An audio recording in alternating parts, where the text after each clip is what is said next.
Yo tout le monde, hein, c'est Alex ton gars sûr et on se retrouve pour une petite vidéo. On va parler des chandeliers japonais, hein, tout simplement. Alors dans un premier temps, je vais un peu vous expliquer euh, comment on lit un chandelier japonais, hein, et quels sont les petits combos qu'on peut faire avec ces petits chandeliers. Et dans un second temps, on verra s'ils sont vraiment utiles, hein, parce que vous allez voir, je pense que vous allez être déçus. Mais bon, c'est pas grave. Restez bien attentifs jusqu'à la fin. Alors, on commence vite fait, hein, parce que je sais que vous n'avez pas beaucoup de temps à perdre. Un chandelier japonais, bon, un chandelier, hein, ça représente une session. Alors, si on est sur un graphique en 1 minute, chaque chandelier va représenter 1 minute. Si on est sur un graphique en 15 minutes, chaque chandelier 15 minutes, etc., etc. Ensuite, comment lire un chandelier, hein? Déjà, il y a deux types de chandeliers. Il y a les chandeliers haussiers et les chandeliers baissiers. Donc, les chandeliers haussiers, ils ouvrent à un prix plus bas qu'à un prix où ils finissent. C'est très simple. On a un chandelier haussier. Ah oui, petit signalement. La couleur ne signifie rien, hein. On a juste l'habitude de mettre les chandeliers haussiers en vert et les chandeliers baissiers en rouge-orange. Mais dès que vous aurez vos propres graphiques, vous pouvez les mettre de la couleur que vous voulez. Donc là, on a un chandelier haussier, hein. Donc on remarque que le prix ouvre en bas et se termine en haut. Donc ça, ce qu'on vient de voir là, le vert, là, tout ce qui est en vert, c'est ce qu'on appelle le corps de la bougie, le corps du chandelier. Le petit trait noir, c'est ce qu'on va appeler la mèche. La mèche, elle va nous permettre de voir quoi? Elle va nous permettre de voir jusqu'à où le prix est descendu et jusqu'à où le prix est monté. Donc c'est des informations supplémentaires, hein. Donc là, juste en lisant cette bougie, on peut dire quoi? Que le prix a ouvert à ce niveau-là, qu'il est descendu jusque là, qu'il est monté jusqu'à là, et qu'il est fermé, excusez-moi, et que le prix a fermé ici. Donc, euh, donc cela signifie quoi? Cela signifie que le prix a varié de là à là, mais qu'il a finalement, il est finalement fini ici. Pour la tendance baissière, hein, le chandelier à tendance baissière, ça va être la même chose, mais en inversé. On a l'ouverture qui est en haut et on a la fermeture qui est en bas. Le prix a ouvert ici, il est monté jusqu'à là, il est redescendu jusqu'à là, mais il s'est finalement arrêté ici. Voilà, pas compliqué. Mèche, corps, point.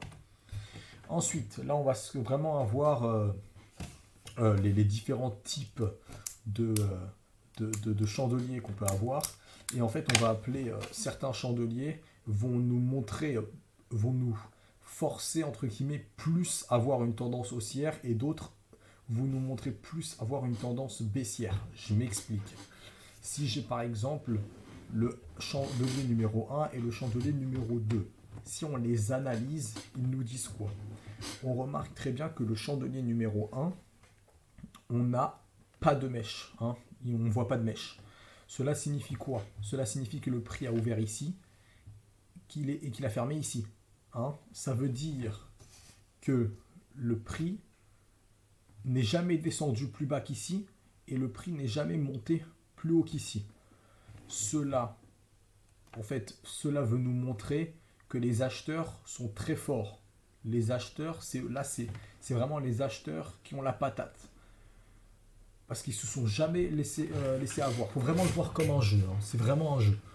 Les chandeliers, c'est kiffant à apprendre parce que c'est pas compliqué et quand tu comprends, après, tu peux vraiment t'imaginer des trucs dans ta tête pour comprendre encore plus facilement. Donc là, on va appeler vraiment ce chandelier un chandelier très haussier.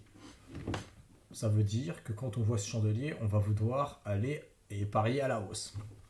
Ce deuxième chandelier-là, c'est à peu près le même que celui-là, mais ça signifie quoi? Ça signifie que le prix a ouvert ici, qu'il est quand même descendu jusqu'à là, mais que finalement il est remonté jusqu'à là pour finir ici.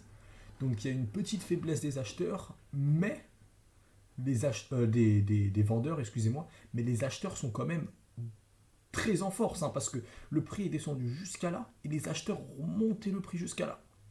Donc ce chandelier voudrait nous faire paraître que les acheteurs sont en force. Ici, donc en 3, on a un chandelier euh, haussier normal, hein. Le prix est un peu descendu en dessous de l'ouverture et il est monté un peu au-dessus de la fermeture. Mais ça reste quand même sur un chandelier haussier. Celui-là, donc le quatrième, c'est un peu considéré comme un chandelier neutre. le prix a ouvert ici, il est descendu jusqu'à là, il est remonté jusqu'à là, et finalement, il a fermé ici. Donc en vrai, il n'est pas totalement neutre, parce qu'il a quand même monté un peu. Mais bon, ils l'ont appelé neutre sur ce que j'ai trouvé. Celui-là, le dernier, alors certes, même si le prix a ouvert ici et fermé ici, on remarque quand même que le prix est monté jusque là et il a finalement fermé ici. Donc ce chandelier-là voudrait quand même nous faire comprendre que les vendeurs ont un pouvoir au-dessus des acheteurs. Même si on est quand même, même si finalement on a quand même haussé un peu. Hein. Donc, excusez-moi. Donc maintenant, bon, franchement pour la baisse c'est la même chose. Là on a un grand pouvoir des vendeurs. Là on a encore un grand pouvoir des acheteurs. Hein. Le prix est monté jusqu'à là, puis il est redescendu jusqu'à là. Donc grand pouvoir encore des vendeurs.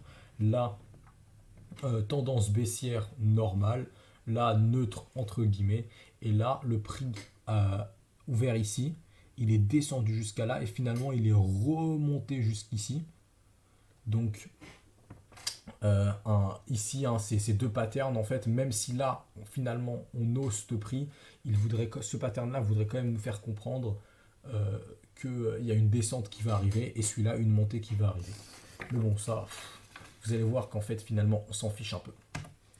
Donc, ah oui, j'allais oublier de parler des dojis. Alors, les dojis, c'est quoi? En fait, c'est juste quand le prix, l'ouverture et la fermeture sont au même niveau. Mais avec ce que je viens de vous montrer, excusez-moi, je prends une petite gorgée. Avec ce que je viens de vous montrer, on peut voir qu'il y a certains doji qui vont nous dire ah, dans ce cas-là, les acheteurs ont le pouvoir et dans ce cas-là, les vendeurs ont le pouvoir. Donc on a d'abord le doji neutre. Celui-là, il ne nous apprend rien. Hein. Très clairement, il ne nous apprend rien du tout. Après, dans certaines situations spécifiques, il pourrait nous apprendre quelque chose. Imaginons qu'on est dans une courbe qui descend. Si on a un doji neutre, ça veut dire que avant les vendeurs avaient le pouvoir, maintenant ils sont neutres. Ça peut signifier ça. C'est ce que c'est censé signifier. Après, est-ce que ça signifie vraiment? Ça, c'est une autre question. Mais c'est censé signifier cela. On a ce doji-là, hein, qui ressemble au neutre. Mais la seule différence, c'est juste que le prix a plus bougé. Hein, mais finalement, l'ouverture et la fermeture sont au même niveau. On a celui-là. Hein, les noms, vous n'êtes pas obligé de les retenir. Hein, franchement, on s'en fiche. Mais en fait, le but, c'est de les comprendre. Après, ça devient très simple. Celui-là, ce doji, en fait, il nous dit quoi? Il nous dit que l'ouverture, elle se fait ici, que le prix est monté jusqu'à là et que finalement, il a fermé ici. Donc là, ce doji voudrait nous dire qu'on a quand même une grosse puissance au niveau des vendeurs. C'est ce qu'il essaie de nous faire montrer. Ici, c'est l'inverse. Le prix a ouvert ici, et est descendu jusqu'à là, puis il est remonté par là. Puissance des acheteurs.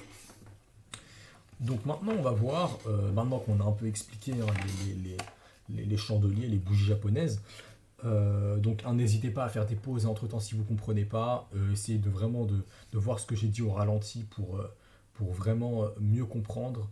Mais n'hésitez vraiment pas à mettre en pause la vidéo là durant mes dernières hop, voilà. Si vraiment vous avez besoin de plus de temps. Mais j'essaie vraiment d'aller vite pour pas que la vidéo dure trop longtemps parce que je sais que j'ai pas envie de vraiment faire des vidéos trop longues.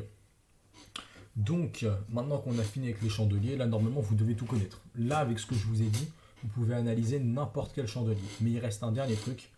Il reste les soi-disant patterns des chandeliers. Donc, ces patterns-là, en fait, c'est quoi? C'est une multitude de chandeliers qui va nous informer sur une future tendance. Donc, on a des patterns qui vont nous dire on est dans une tendance haussière.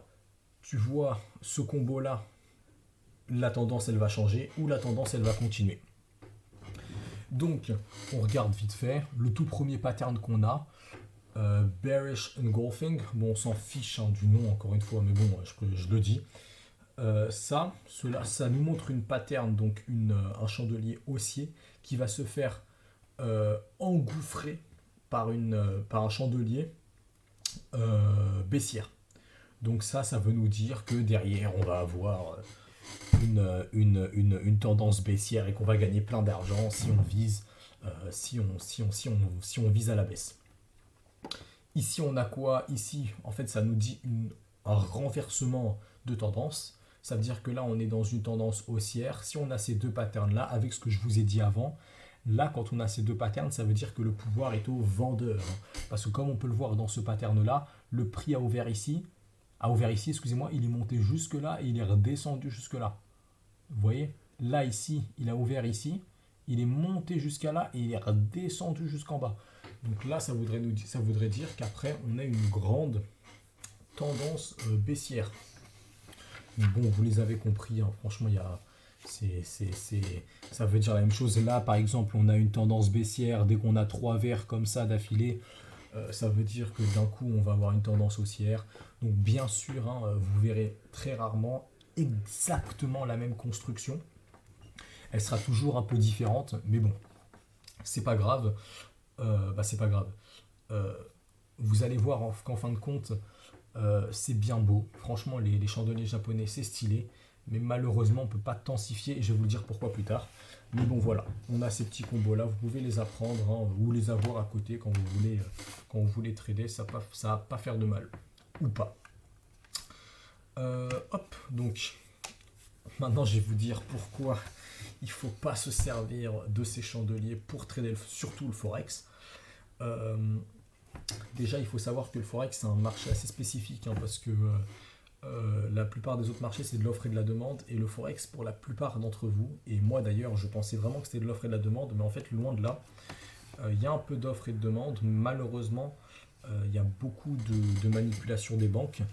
Et donc, à partir du moment en fait, où il y a une autre variable qui rentre en jeu, parce qu'en fait, les chandeliers japonais, c'est très bien, hein, mais malheureusement, s'il y a une autre variable, une autre personne, en fait, ou plein d'autres banques, en fait, qui peuvent se mettre d'accord et faire bouger le prix, malheureusement, là, le pouvoir des acheteurs, le pouvoir des vendeurs, bah, ça ne veut plus rien dire.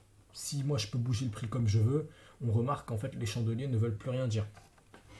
Ensuite, on remarque aussi que les chandeliers, ça a été créé au tout début du XVIIIe siècle, donc ça fait très longtemps.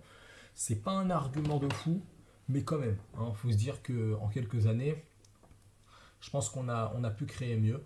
Mais moi, je trouve, sincèrement pour ma part, hein, je garde encore les chandeliers pour voir les graphiques. Je trouve que c'est stylé, c'est plutôt beau. Mais il ne faut pas trop s'y fier. Il faut savoir que les chandeliers, c'est très très populaire. Par populaire, je veux dire que beaucoup de gens les utilisent.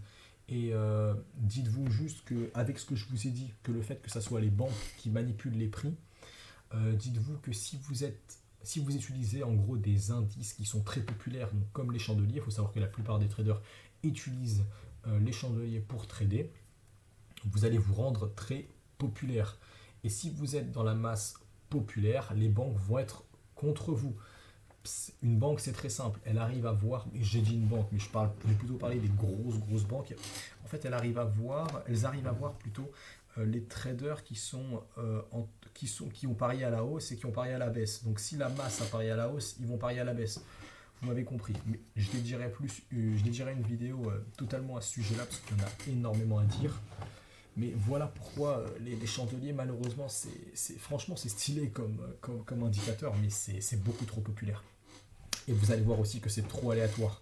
Hein, le petit tableau là que je vous ai montré avant, bon, si ça marcherait tout le temps, on serait content. Mais vous allez voir que même en fait, c'est même pas du 50%. Quand on se fie aux chandeliers, c'est pas du 50%. Si on les utilise tout seul, c'est même pas du 50%, donc ça vaut pas la peine. Vraiment, ça vaut pas la peine. Mais bon. Et en fait, on verra aussi que, donc là, dans le graphique que je vais vous montrer, puisqu'on va passer sur un graphique, vous allez voir en fait que en fait, on voit que les chandeliers qui marchent. Je vais m'expliquer. C'est parti, on va aller sur un petit graphique. Alors là, ouais, je l'avais prévu en plus. Parfait. Je bois une petite gorgée. Donc, on se retrouve, donc c'est le dollar américain contre le franc suisse. Et donc là, on a un graphique en chandelier. Donc là, avec ce que je vous ai montré, normalement, il n'y a aucun souci pour lire le graphique. Hein. Normalement, toutes les bougies, vous devez comprendre comment elles marchent. Vite fait, je fais un petit récapitulatif vraiment rapidement pour m'assurer que vous avez bien compris. On prend ce chandelier-là, il y a l'ouverture ici, la fermeture ici, le prix a varié de là à là. on prend un chandelier vert, le prix a ouvert ici, il a varié de là à là et il s'est clôturé ici. Maintenant, on va essayer de trouver quelques patterns qui pourront nous montrer la confirmation en fait de ce qu'on vient de voir. Donc là, on remarque très clairement, donc excusez-moi hein, des petits traits jaunes, c'est parce que je teste des petites stratégies sur un compte démo. Et donc on va regarder par exemple ici, hein, je la vois la toute première, on a un chandelier hein, donc qui ouvre ici et qui se ferme ici. Le prix est quand même monté jusqu'à là et il est redescendu jusqu'à là. Hein, et finalement, on reste quand même dans une... La tendance est quand même montée derrière. Hein. Donc, quelqu'un qui connaît que les chandeliers et qui voit ça, il se dit, bon bah, hop, je parie à la baisse, tu vois. C'est un petit exemple, il y en a beaucoup. Là, il y a le même exemple encore. C'est drôle, mais... Après, des fois, vous allez voir, et en fait, on prend que les exemples qui réussissent. Je m'explique. Où on va voir un beau truc là. Est-ce que je vois un beau truc? Est-ce que je vois un beau truc? Où est-ce que je vois un beau truc? Je vais dézoomer un peu parce que je vois pas. Qu'est-ce que je peux voir de beau? Là, par exemple, franchement, il n'y a vraiment pas de meilleur exemple pour illustrer ce que je voulais dire. Là, par exemple, on a vraiment, mais vraiment le typique quoi. Ah bah attends, parfait, parfait. Ici, là, on aurait tradé les chandeliers. On aurait eu bon. Pourquoi? Gros chandelier baissière. Et là, ici, on a ce petit chandelier qui nous dit quoi? Qui nous dit, Alex, regarde, le prix a varié de là jusqu'à là. Mais finalement, il est baissé que de ça. Donc là, on peut se dire, hop, renversement de tendance, on parie à la hausse. Bon, c'est très beau, hein, mais malheureusement, vous allez voir que à chaque fois qu'on voit cette icône-là, il n'y a pas toujours un renversement de tendance. Mais là, vraiment, c'est un bon exemple pour vous montrer. Là, si vous aviez parié là-dessus pour un renversement de tendance, vous aurez gagné tout ça. Hein, et franchement, c'est pas mal. Mais bon, ça arrive très rarement. Et je vous le dis, ça arrive beaucoup moins. Genre, les bonnes surprises comme ça arrivent beaucoup moins que les mauvaises surprises. On va voir s'il y a moyen de trouver d'autres mauvaises surprises. On va dézoomer. Est-ce qu'on peut voir un dernier petit exemple au moins? Là, par exemple. Là, on a le meilleur exemple. Regardez, là, par exemple. Là, alors, je prends une petite gorgée et je vous explique. Là, on est donc à partir d'ici, on est dans une tendance baissière. On est d'accord. Là, on arrive à ce niveau-là où on se dit, ah, très bien. Le prix a ouvert ici, excusez-moi, il est monté jusqu'à là, et il est redescendu jusqu'à là. Donc, quelqu'un d'intelligent, quelqu'un qui a bien compris ce que je viens de lui expliquer, il va se dire, bon, très bien, je suis là, en plus, je vois ce chandelier rouge derrière, donc même si j'avais attendu un jour après, hop, je parie à la baisse. Et là, je me prends tout ça dans la gueule. Donc, c'est vraiment pour vous dire, faites attention. Encore une fois, ce chandelier-là, celui-là, il nous aurait dit quoi? Il nous aurait dit, bon Alex, regarde, le prix, il a ouvert ici, il est descendu jusqu'à là, il est remonté jusqu'à là, et finalement, il a clôturé ici. Donc il a ouvert ici, il a clôturé ici. Donc là, je me dis, bon bah très bien, allez hop, je parie à la hausse. Et je me prends tout ça dans la gueule. Donc, je ne sais pas si vous avez vraiment compris mon point de vue sur les chandeliers. Je pense sincèrement que les chandeliers japonais sont vraiment pas ouf, surtout dans le forex. Parce qu'il faut vraiment savoir qu'il n'y a pas que de l'offre et de la demande en jeu. Mais bon, je pense quand même que c'est bien de les connaître. Mais je pense là quand même que je vous ai assez montré qu'elles ne sont pas fiables. Et malheureusement, on verra que les bons moments des chandeliers et on prêtera jamais assez attention aux mauvais moments des chandeliers, aux mauvaises indications. Donc, si vous êtes toujours pas convaincu de mon avis sur les chandeliers, ce que je peux totalement comprendre, j'étais pas aussi convaincu quand on m'a appris ça.